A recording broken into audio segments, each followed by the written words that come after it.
बोले लक्ष्मी नारायण भगवान की जय। आइए हम सब भाद्रपद मास के शुक्ल पक्ष की इस पुण्य एकादशी की इस पवित्र कथा का श्रवण करते हैं।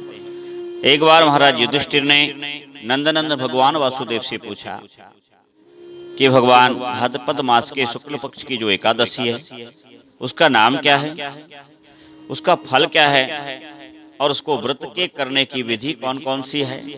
तब भगवान बोले, हे युधिष्ठिर, जिस प्रकार आप मुझसे प्रश्न कर रहे हैं ठीक उसी प्रकार एक बार नारद जी ने पितामह ब्रह्म से यह प्रश्न किया।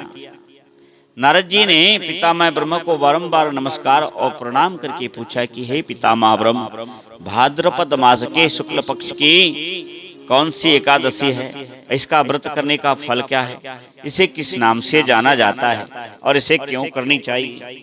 तब पितामह ब्रह्मा ने नारद को जो बताया, हे युधिष्ठिर, वह मैं तुमसे कहता हूँ। ब्रह्मा जी कहने लगे, हे मुनि श्रेष्ठ नारद, तुम वैष्णवों में धन्य हो, तुम ऋषियों में धन्य हो। मैं तुमको शुक्ल पक्ष एकादशी की बड़ी पुनीत कथा का वर्णन करता हूं और इसका व्रत क्यों करना चाहिए एवं इस व्रत के करने से किन किन पुण्यों की प्राप्ति होती है एवं इस व्रत को कैसे करना चाहिए, वह भी मैं तुमको सुनाता हूँ। पहले तुम इसकी कथा श्रवण करो। सूर्य वंश में बड़े प्रतापी चक्रवर्ती राजा मानधाता हुए। यह सत्य और प्रतिज्ञा की प्रतिमूर्ति थी। आपको राजर्षि का पद भी प्राप्त हुआ। वह प्रजा को बड़ा स्नेह करते थे। आपके राज्य में कभी व्याधियां नहीं होती थी, सदैव सर्वत्र सुख रहता था। महाराज के कोष में भी न्याय उपार्जित अर्जित धन ही था, सदैव सुभिक्ष रहता था। किंतु किन्हीं कारणों से एक बार निरंतर 3 वर्षों तक वर्षा नहीं हुई। इससे कठिनाई होने लगी और जीवन जब कठिन होने लगा तब संपूर्ण प्रजावासी राज्य ऋषि और पुरोहितों के सहित भगवान के राजा के राज्यसभा में पधारे और विनती की कि हे महाराज, मेघ वर्षा नहीं कर रहे और जल न रहने से जीवन में कठिनाई आने लगी, अन्न उत्पन्न नहीं हो पा रहा है।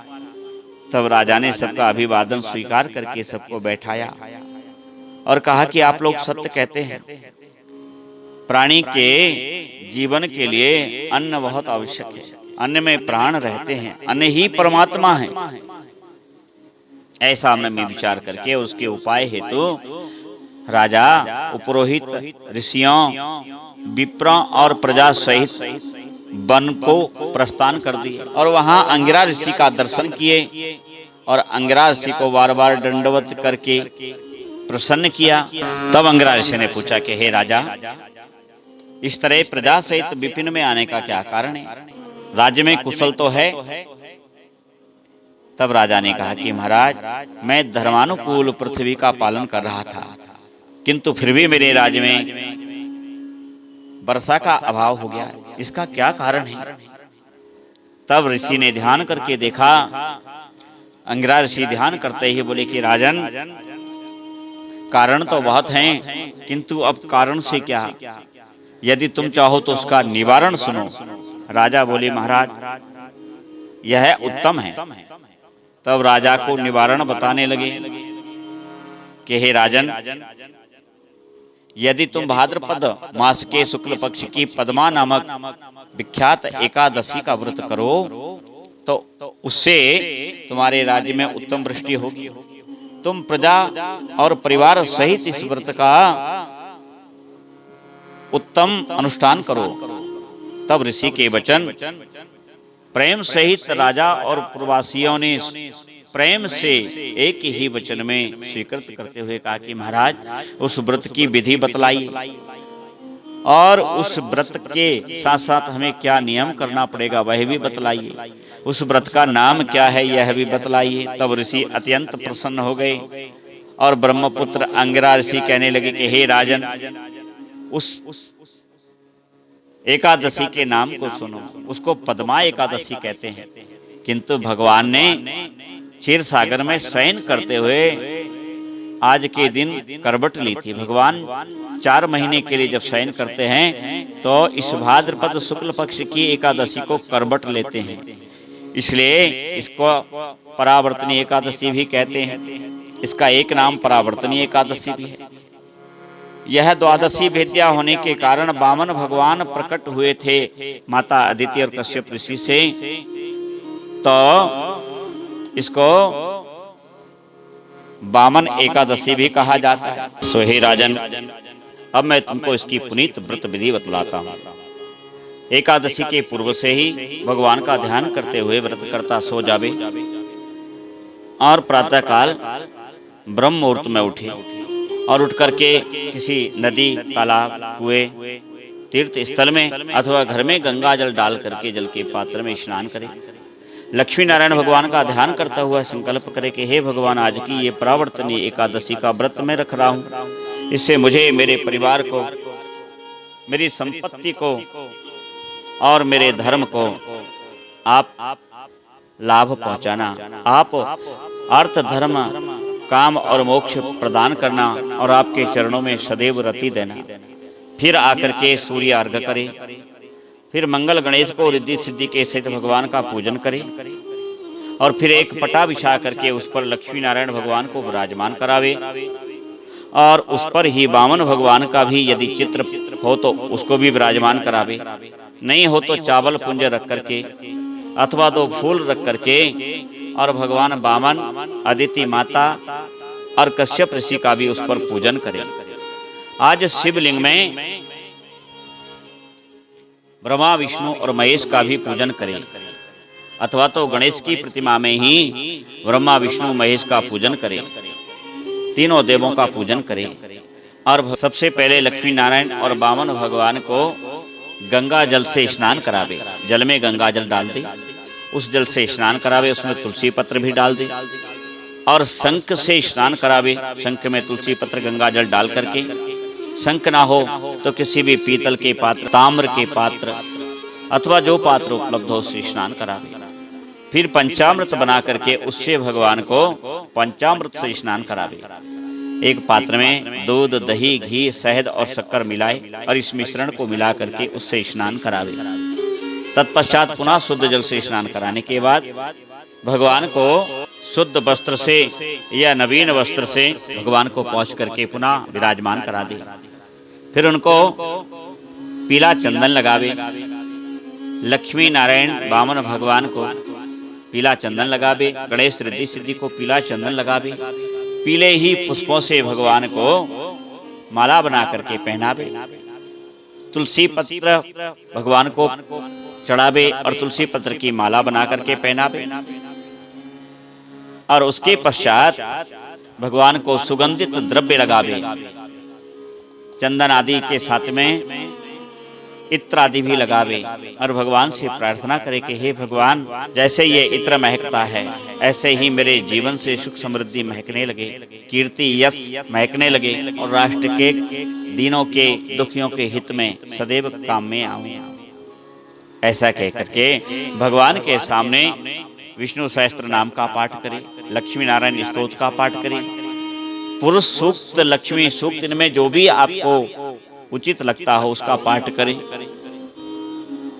भगवान के 1000 नामों में से जितने नाम आप भगवान के सामने उच्चारण कर सकते हैं वह पढ़ें।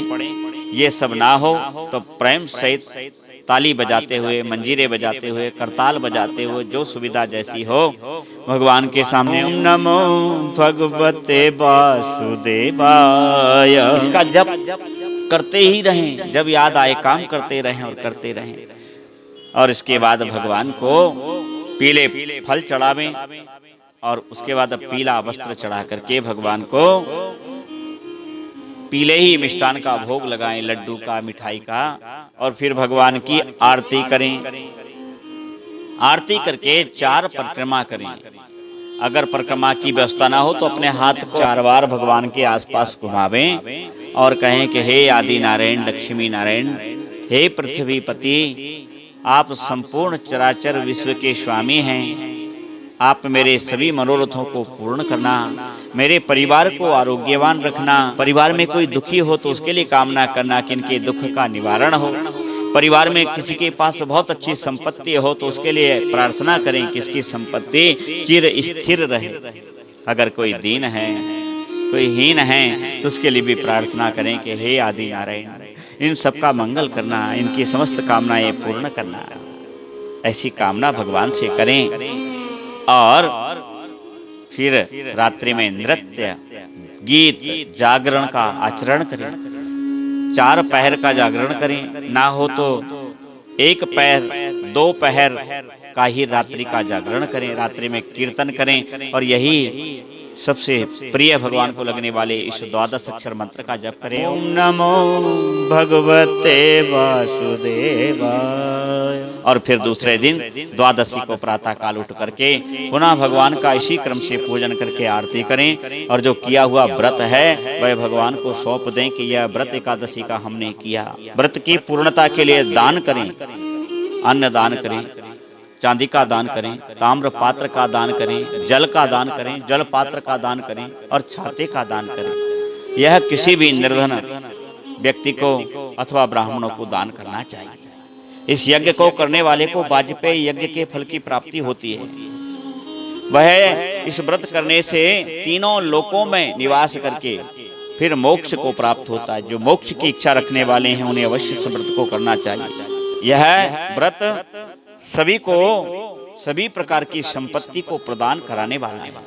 आज अपने द्वार पर घी का चतुर्मुख दीपक बना करके 4 मुखा दीपक बनाएं, अथवा तो एक दीपक में 2 बत्ती क्रॉस करके डाल दें, 4 मुख हो जाएंगे। अपने पितरों के लिए अवश्य जलावें। तुलसी में दीपक दान करें, पीपल में तेल का दीपक दान करें।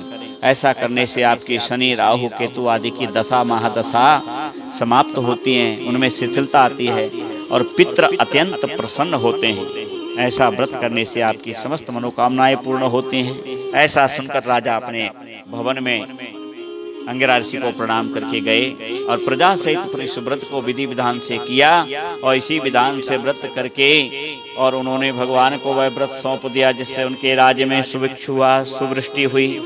ऐसे भी आपके जीवन में सुभिक्ष और सुवृष्टि होती रहे। बोलिए ऐसे एकादशी महारानी की जय। श्री कृष्ण गोविंद हरे मुरारे, हे नाथ नारायण